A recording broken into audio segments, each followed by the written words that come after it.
प्रफुल्ल भाई, जिसको खुद की इज्जत की परवाह नहीं हो, वो दूसरे की इज्जत की क्या परवाह करेगा? हमारे गांव में कहावत है कि नंगा सबको नंगा देखना चाहता है। तो ये क्या चाह रहे हैं? क्या हो रहा है? और हमारे एक साथी जो सुनील जी से पूछ रहे हैं, उसका आप जवाब दीजिए। ये कह रहे हैं कि कृपया बताएं, वाकई इतने गिरे पड़े नागरिक हैं कि जो चाहे वही लतिया रहा है? नहीं, असल में देखिए, नागरिक अकेले नहीं होते हैं, अकेला कर दिए जाते हैं। जब किसी पर विपत्ति आती है तो लोग छिटक के खड़े हो जाते हैं। यह देश उनका है और इस देश को उन पर गर्व है। जिन लोगों ने इन परिस्थितियों में उनके साथ अपना तादाद नहीं किया, उनकी इन स्थितियों के दुख को नहीं समझा, लज्जित उन्हें होना चाहिए। जयशंकर प्रसाद की उनका एक महाकाव्य है कामायनी, उसमें लज्जा सर्ग है। वह सभ्यता के बसने और फिर उजड़ने बसने प्रलय की कहानी का महाकाव्य है। हिंदी के लोगों ने उसे पढ़ा होगा, नहीं तो पढ़ना चाहिए। उसमें एक लज्जा सर्ग में वो लज्जा कहती है, मैं वह एक पकड़ हूं जो कहती ठहरो कुछ सोच विचार करो।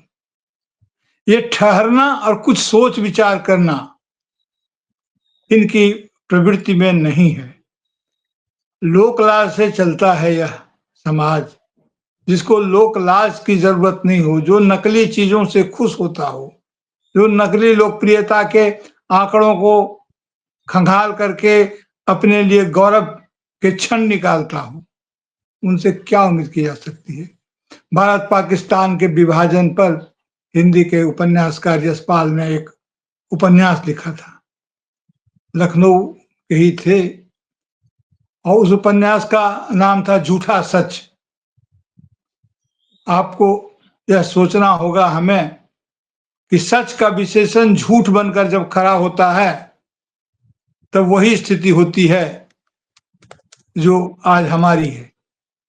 इन्हें कोई ग्लानि का अनुभव नहीं होगा। बंगाल में एक बांग्ला के कवि हैं, चंडीदास नाम है, पुराने कवि। उन्होंने तब लिखा था, सवार ऊपर मानुष सत्यो तार ऊपर नाय, कि सबसे ऊपर मनुष्य है, उसके उससे ऊपर कुछ नहीं है। मनुष्य के ऊपर न कोई कानून है, न कोई धर्म है, न कोई किसी गुरु का ज्ञान है, न कोई तकनीक है। लेकिन मनुष्य के प्रति जब सम्मान न रहे, जब जन धन से जन को अलग कर लिया जाए और धन को अलग कर लिया जाए, तो यही स्थिति होती है। याद कीजिए, जब ग्लोबलाइजेशन का दौर शुरू हो रहा था, तब यह कहा गया था कि हमारे पास जो आबादी है वह बहुत बड़ी शक्ति है।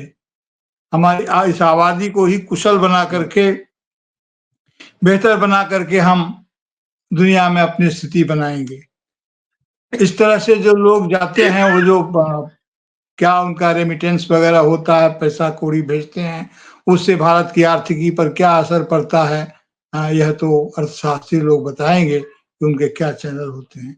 मेरी मोटी जानकारी में ये है कि ये अभी अपना जो देश है, जैसे बिहार के बारे में लोगों को कहा जाता था कि बिहार की इकोनॉमी मनी ऑर्डर इकोनॉमी है।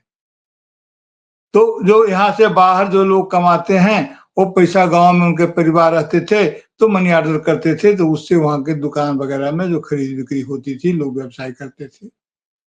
अब भारत की इकोनॉमी का एक हिस्सा बुरी तरह से रेमिटेंस इकोनॉमी हो गया है, जो वहां से जो पैसा वैसा आता है, तो वो हो गया है। उस पर क्या असर पड़ेगा? डरने की बात यह भी है कि जब वो वहां पर इस तरह की घटना हो रही है, और यहाँ पर जो सीए का था, ये तो पूरा डिजाइन ही वही था।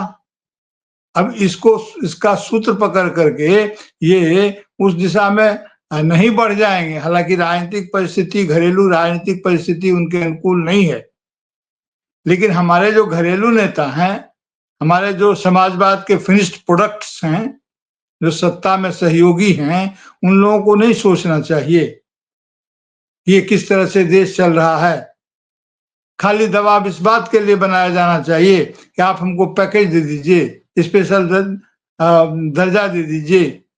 इस बात के लिए नहीं कहना चाहिए कि हमारे लोगों का, भारत के लोगों का अपमान इस तरह से ना हो।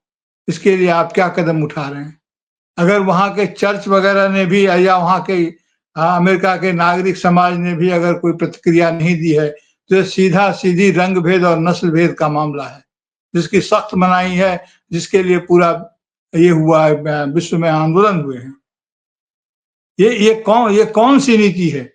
आप अगर अवैध हैं वो, तो अवैध को अपराधी आप बना रहे हैं, वहाँ उनका योगदान रहा है और किसको नहीं मालूम था कि वहाँ वो लोग रह रहे हैं। चिन्हित तो आपने बहुत पहले कर लिया था और अभी इस तरह की कई घटनाएँ आएँगी। हमारे जो ज्ञानी लोग हैं, जो टेक्नीशियन लोग हैं, वे अगर अपने इन भाइयों के साथ तादाद नहीं करते हैं, वे नहीं कहते हैं कि ठीक है, अगर हमारे लोगों को यहाँ प्रताड़ित किया जाएगा, तो हम उनके दुःख में साथ हैं।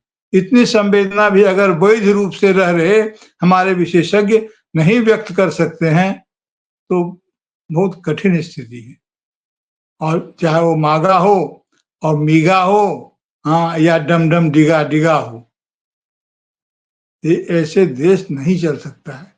ये इज्जत खोने का, इज्जत अगर एक बार चला जाए, राष्ट्र की इज्जत, उसकी प्रतिष्ठा अगर दांव पर इस तरह से लग जाए और हमारे प्रधानमंत्री के वहाँ रहते लग जाए और मुँह से कुछ नहीं निकले, क्या निकलेगा? जब आप वसुधैव कुटुंबकम जैसे पवित्र सूत्र का इस्तेमाल करते हैं अदानी जी को अपना निजी बनाने के लिए, तो क्या आपकी प्रतिष्ठा रहेगी? दुनिया मूर्ख है, वो जानते हैं। और भारत में जो कर्जा का बोझ लदा हुआ है, जो आर्थिक स्थिति हमारी हो गई है, हम लेकर के क्या करेंगे? हम अपने किसानों को एमएसपी नहीं दे पा रहे हैं और वहां से कबाड़ खरीद के ला रहे हैं। उस कबाड़ का हम क्या करेंगे? हम कहाँ युद्ध लड़ने जा रहे हैं? कौन हमसे युद्ध लड़ने की अभी स्थिति में है? अगर मान लीजिए किसी के साथ युद्ध हो भी, तो पहले तो युद्ध का निषेध करना चाहिए। क्या चाहता है अमेरिका? क्या समझाया है कि बहुत निकट भविष्य में हथियार काम आएंगे? ये अद्भुत परिस्थिति है। उनको ये तो ऐसा ही है कि हमारे मोहल्ले में कोई दुकान खोल ले और ये कहे कि तुम्हें किस-किस चीज़ की ज़रूरत है, वो हमारी दुकान से ही लेना होगा। अगर हमारे दुकान में नहीं है, तभी तुम कहीं जाओगे। तो मोस्ट फेवरेट नेशन से भी तो की तो यही स्थिति होती है। आपने हमें बुलाया, कहा और सम्मान दिया। जहाँ हम, आप कह रहे हैं ना कि वहाँ रहते हुए ये सब बोला, वहाँ रहते हुए कहने और गिड़गिड़ाने का अंतर भारतीयों को मालूम है। भक्त लोग जो करें, भक्त लोग जो कहें, ये उनको सब शोभा देगा, लेकिन अंततः देश की जनता बहुत दिन तक इस बात को, उससे ये बात छिपी नहीं रह पाएगी और ये बात आगे बढ़ेगी। और यहाँ के जो विपक्ष की जो राजनीति है, उसको आगे बढ़ के देखना होगा। बल्कि मैं तो यह कहता हूँ कि 45 लाख 50 लाख रुपया लेकर के जो लोग गए थे वहां पर, आपने ठीक ही सवाल उठाया कि उनके लिए क्या यहाँ कोई संभावना नहीं बची थी? जहाँ जिस देश में प्रति व्यक्ति आय की यह स्थिति है, जहाँ कंजम्पशन और सेविंग्स दोनों घट रहे हैं, तो उसको बचाने के क्या उपाय किए गए? या वो वहाँ अवैध थे, तो उनको वैध बनाने के लिए सरकार को क्यों नहीं सोचना चाहिए था कि हमारे यहाँ से जो लोग वहाँ गए हैं अपने राजदूत दूतावास के माध्यम से, कि इनको एक तरह का वहाँ पर सुविधा दिया जाए। तो ऐसा कोई प्रयास हुआ हो, मुझे तो नहीं मालूम है। हालाँकि मैं अज्ञानी हूँ, मुझे इतना मालूम होता नहीं है। लेकिन मुझे लगता है कि अगर यह किया गया होता, तो आज यह स्थिति नहीं होती। तो अब क्या कहेंगे, इस पे क्या कहा जाए? सुनील सर ने ठीक ही कहा है कि शर्म से सिर झुकता है, ग्लानि उनको है नहीं। ग्लानि तो उसको होगा जिसको अपने भारत बोध का एहसास जिंदा है कि हम भारतीय हैं। अरे भारत तो खुद बसा है जत्थावार, अमेरिका खुद बसा है जत्थावार। तो आबादी तो आती जाती रही है पूरी दुनिया में, ऐसा तो नहीं है। और ग्लोबलाइजेशन में तो यही कहा गया था कि श्रम की भी आवाजाही होगी, लोग आएंगे और लोगों के आने की उचित, हाँ, वहां जाकर के कोई गलत काम न करें, किसी भी देश में जाकर के या अपने ही देश में रहते हुए कोई गलत काम न करें। अगर अपराधी होंगे तो अपराधी जैसा व्यवहार होगा। ये तो वह भी नहीं कह पाए जो पुरु ने सिकंदर से कहा था। तो हम क्या उम्मीद रखें? और अभी तो इतने हादसे सब हो रहे हैं। अभी रेल दुर्घटना में इतना बड़ा हादसा हो गया और उस पर नहीं कोई बयान आ रहा है सरकार के सहयोगियों की तरफ से। कुंभ में हो गया, अव्यवस्था हुई, सरकार को कोई चिंता नहीं। सहयोगी लोग क्या कर रहे हैं? सीधे मोदी जी को ही या भारतीय जनता पार्टी या राष्ट्रीय स्वयंसेवक संघ को ही क्यों जिम्मेवारी दी जाए, जिनके सहयोग से सरकार चल रही है, जिनके बल पर सरकार चल रही है? जवाबदेही तो उनकी भी उतनी ही है।